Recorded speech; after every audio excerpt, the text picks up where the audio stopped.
বিকাশ রঞ্জন ভট্টাচার্য দাঁড়িয়েছিল, সেটাও আপনারা জানেন। সেই ভোটের ফল কি হয়েছিল আপনারা জানেন, এবং ফলস্বরূপ আমরা কি পেয়েছিলাম।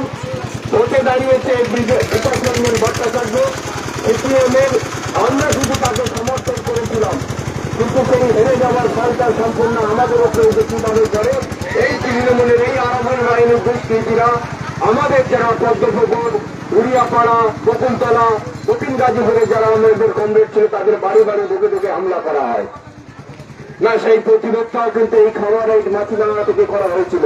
পাল্টা যখন প্রতিরোধ করি তখন তারা ছুটে পালায়, এই আরামলের দুষ্কৃতী বাহিনী। পরবর্তীতে বিধানসভা ভোট, সেই বিধানসভা ভোটে 2021 সালে একটা করোনার পরিস্থিতির মধ্যে চলছিল।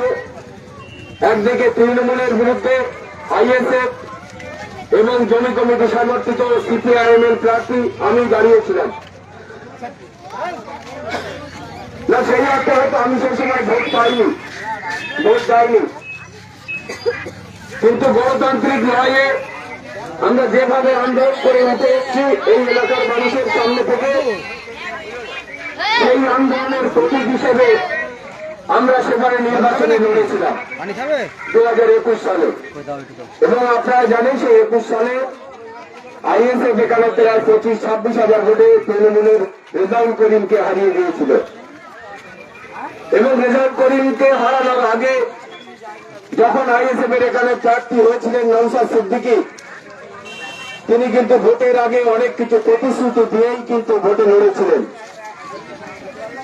জিতেছিলেন। আজকে 5 বছর হয়ে গেছে। তো আমার একটা বিধানসভা ভোটের প্রাককাল আমাদের সামনে চলে এসছে। 29শে এপ্রিল নির্বাচন হবে, আপনারা জানেন। তো এই নির্বাচনে আপনারা দেখেছেন প্রত্যেকটা এলাকা যে আমাদের পার্টি বা আমাদের যে জমি কমিটির পক্ষ থেকে নির্বাচনে লড়বে এরকম কোন সিদ্ধান্ত আমাদের ছিল না, এবং ছিল না বলেই আমরা সেই প্রস্তুতিও কিন্তু নেয়নি। কারণ অন্য বারে আপনি পঞ্চায়েত ভোট, বিধানসভা ভোটে দেখেছেন যে ভোটে লড়ার আগে যখন এই প্রস্তুতি আছে সব থেকে আগে দেওয়াল দখল থেকে শুরু করে